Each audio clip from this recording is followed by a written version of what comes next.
আসসালামু আলাইকুম এভরিওয়ান, কেমন আছেন আপনারা? আশা করছি অনেক ভালো। ফ্রি কিক বিডির আরও একটি নতুন ভিডিওতে আপনাদের সবাইকে স্বাগত। আপনারা নিশ্চয়ই জানেন 2026 ফিফা বিশ্বকাপ ও 2027 এএফসি এশিয়ান কাপের যৌথ বাছাই পর্বের দ্বিতীয় রাউন্ডে খেলছে বাংলাদেশ। এখন পর্যন্ত 4 ম্যাচ খেলে মাত্র 1 পয়েন্ট সংগ্রহ করে টেবিলের তলানিতে রয়েছে বাংলাদেশ। এবার উইন্ডোতে দ্বিতীয় রাউন্ডে শেষ দুটি ম্যাচ খেলবে জামাল রাকিবরা। এই দুই ম্যাচে বাংলাদেশের প্রতিপক্ষ অস্ট্রেলিয়া ও লেবানন। আজকের ভিডিওতে আমরা বাংলাদেশ বনাম অস্ট্রেলিয়ার মধ্যকার দ্বিতীয় লেগ নিয়ে বিস্তারিত আলোচনা করার চেষ্টা করব। শুরুতেই ম্যাচ টাইমিং এবং লাইভ টেলিকাস্ট সম্পর্কে জানিয়ে দেওয়া যাক। আগামীকাল 6 জুন বসুন্ধরা কিংস অ্যারেনায় অস্ট্রেলিয়ার বিপক্ষে মাঠে নামবে বাংলাদেশ। বিকেল 4:45টায় শুরু হবে ম্যাচ।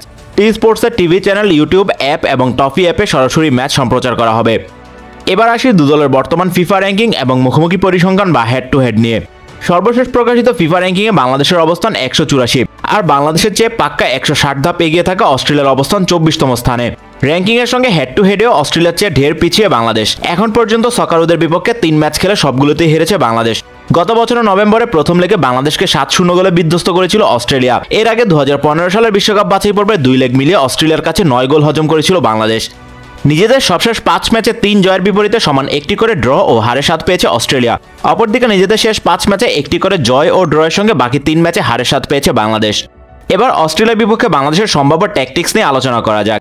গত বছরের সাফ চ্যাম্পিয়নশিপ থেকে নিয়মিত 4-4-2 ফরমেশনে দলকে খেলিয়েছেন ক্যাবরেরা। প্রপার নাম্বার 9 ছাড়াই দল সাজিয়ে গোলের দেখাও পেয়েছেন তিনি। শুধু গোল করা নয়, এই কৌশলে বাংলাদেশের খেলার ধরন বদলে দিয়েছেন তিনি। তাই অস্ট্রেলিয়ার বিপক্ষে ম্যাচেও হয়তো একই পরিকল্পনায় মাঠে নামবে বাংলাদেশ। কিন্তু প্রতিপক্ষ যে ফিফা র্যাঙ্কিংয়ে 24তম স্থানে থাকা অস্ট্রেলিয়া, সেটাও ভুলে গেলে চলবে না। সকারুদের বিপক্ষে গোলবার সামলানোর দায়িত্বে দেখা যাবে মিতুল মার্মাকে। জাতীয় দলে অভিষেকের পর থেকে নিয়মিত ভালো পারফরম্যান্স উপহার দিয়েছেন তিনি। অস্ট্রেলিয়ার বিপক্ষে প্রথম লেগে 7 গোল হজম করলেও মিতুলের পারফরম্যান্স ছিল প্রশংসনীয়। ম্যাসিমো লুঙ্গুর পেনাল্টি ঠেকিয়ে দেওয়ার পাশাপাশি ম্যাচ জুড়ে করেছেন বেশ কয়েকটি দৃষ্টিনন্দন সেভ। তাই আরও একবার মিতুলের দিকে নজর থাকবে সবার। সেন্টার ব্যাক পজিশনে তপু বর্মনের সঙ্গে দেখা যেতে পারে মেহেদী হাসান মিঠুকে। মোহামেডানের হয়ে মিঠুর দুর্দান্ত পারফরম্যান্স তাকে আবারও জাতীয় দলে ফিরিয়েছে। অবশ্য তারিক কাজী ম্যাচ খেলার জন্য প্রস্তুত হলে তপুর সঙ্গে তাকেই দেখা যাবে। রাইট ব্যাক পজিশনে রহমত মিয়া ও লেফট ব্যাক পজিশনে ইসা ফয়সালের খেলার সম্ভাবনাই বেশি। এছাড়া কোচের কাছে সুশান্ত ত্রিপুরা, সাদউদ্দিন ও রিমনকে খেলানোর সুযোগ থাকছে। ডিফেন্সিভ মিডফিল্ড পজিশনে মোহাম্মদ হৃদয়, সেন্ট্রাল মিডফিল্ড পজিশনে 2 সোহেল রানা আর অ্যাটাকিং মিডফিল্ড পজিশনে অধিনায়ক জামাল ভুঁইয়ার খেলা অনেকটাই নিশ্চিত। আর আক্রমণ ভাগে রাকিব হোসেনের সঙ্গে দেখা যাবে শেখ মোরসালিনকে। সব মিলিয়ে অস্ট্রেলিয়ার বিপক্ষে বাংলাদেশের শুরুর একাদশটা ঠিক এমনই হতে পারে।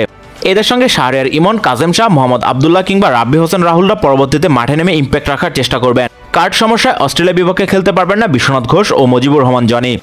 বাংলাদেশি সমর্থকদের আস্থার প্রতীক হয়ে থাকবেন রাকিব হোসেন। বর্তমান সময়ে ক্লাব ও জাতীয় দলের হয়ে দুর্দান্ত ফর্মে থাকা রাকিবের কাছ থেকে আরও একটা ভালো পারফরমেন্সের প্রত্যাশায় সবাই। সদ্য সমাপ্ত লিগে 10 গোল করে শীর্ষ গোলদাতার তালিকায় 4 নম্বরে ছিলেন রাকিব।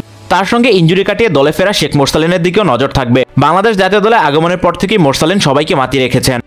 রক্ষণে অভিজ্ঞ তপু বর্মনের সঙ্গে মেহেদী মিঠু কিংবা তারিক কাজী কেমন পারফর্ম করেন সেটাও একটা ফ্যাক্টর হিসেবে কাজ করবে। মিডফিল্ডে হৃদয়, সোহেল, জামালদের কাছ থেকেও সেরা পারফরমেন্সের প্রত্যাশা থাকবে। এক কথায় অস্ট্রেলিয়ার মতো মহাশক্তিশালী দলের বিপক্ষে একটি দল হয়ে নিজেদের সেরা পারফরমেন্সটাই করতে হবে, আর তাহলেই ভালো কিছুর প্রত্যাশা করা যায়। অপরদিকে চলতি বিশ্বকাপ বাছাই পর্বে 4 ম্যাচ খেলে সবগুলোতেই জয় পেয়েছে অস্ট্রেলিয়া, যার কারণে গ্রুপ চ্যাম্পিয়ন হয়ে তৃতীয় রাউন্ডে খেলা নিশ্চিত করে ফেলেছে তারা। তাই বাংলাদেশ ও ফিলিস্তিনের বিপক্ষে ম্যাচে দলে বেশ কয়েকজন নতুন ফুটবলারকে দেখা যাবে। তাদের সঙ্গে দলের নিয়মিত তারকারাও থাকছেন। ইনজুরিতে দলে নেই নিয়মিত অধিনায়ক ও তারকা গোলকিপার মেথু রায়ান। তবে রক্ষণে Harry Souttar, Cameron Burgess, Jordan Bos, Aziz বেহিচের মতো তারকারা দলে রয়েছেন। Midfielder Jackson Irvine, Connor Metcalfe, Keanu বাক্কাসদের মতো তারকাদের দলে রাখা হয়েছে। আক্রমণ ভাগেও নিয়মিত ফুটবলারদের নিয়ে দল সাজিয়েছে অস্ট্রেলিয়া। মার্টিন বয়েল, মিচেল ডিউকদের মতো তারকারা বাংলাদেশ রক্ষণকে শক্ত চ্যালেঞ্জের মুখে ফেলতে প্রস্তুত। এছাড়া অভিষেকের অপেক্ষায় রয়েছেন বেশ কয়েকজন তরুণ ফুটবলার। অবশ্য প্রথম লেগে বাংলাদেশের বিপক্ষে হ্যাট্রিক করা জেমি ম্যাকলারেন এবারের দলে নেই। তারপরেও যথেষ্ট শক্তিশালী দল নিয়ে বাংলাদেশের বিপক্ষে মাঠে নামতে যাচ্ছে অস্ট্রেলিয়া। এবার দেখার বিষয় তাদের সঙ্গে কতটা লড়াই করতে পারে বাংলাদেশ। বসুন্ধরা কিংস অ্যারেনায় বরাবরই দারুণ পারফরমেন্স করে বাংলাদেশ। বাংলাদেশের ফুটবলের নতুন দুর্গ হিসেবে গড়ে উঠেছে এই মাঠ। ঘরের মাঠে চেনা পরিবেশ এবং নিজস্ব দর্শকদের সমর্থনে বড় দলগুলোর সঙ্গে চোখে চোখ রেখে লড়াই করেছে বাংলাদেশ। তবে এবার প্রতিপক্ষ বিশ্ব ফুটবলের অন্যতম পরাশক্তি। তাই ফলাফল নিয়ে না ভেবে তাদের সঙ্গে কতটা লড়াই করতে পারে বাংলাদেশ, সেটাই দেখার বিষয়। ফুটবল তো বটেই, পুরো ক্রীড়াঙ্গনে অঘটন বলতে একটা কথা আছে। প্রায় অনেক বড় দল ছোট দলের বিপক্ষে হোঁচট খায়। নিজেদের দিনে যে কোনো দলই প্রতিপক্ষকে চমকে দিতে পারে। বাংলাদেশের ফুটবল প্রেমীরাও নিশ্চয়ই সেরকম কিছুরই প্রত্যাশায়। অস্ট্রেলিয়ার বিপক্ষে কেমন করবে বাংলাদেশ? খুব বেশি উচ্চাকাঙ্ক্ষা না রেখে বাস্তবতা বিবেচনায় এই ম্যাচের ফলাফল কি হতে পারে? আপনার মূল্যবান মতামত অবশ্যই কমেন্টে জানাতে ভুলবেন না। বাংলাদেশের প্রতি শুভকামনা জানিয়ে আজকের ভিডিও এখানেই শেষ করছি। দেখা হচ্ছে পরবর্তী ভিডিওতে। সবাই ভালো থাকুন, সুস্থ থাকুন এবং ফ্রি কিক বিডির সঙ্গেই থাকুন। এতক্ষণ সাথে থাকার জন্য সবাইকে ধন্যবাদ।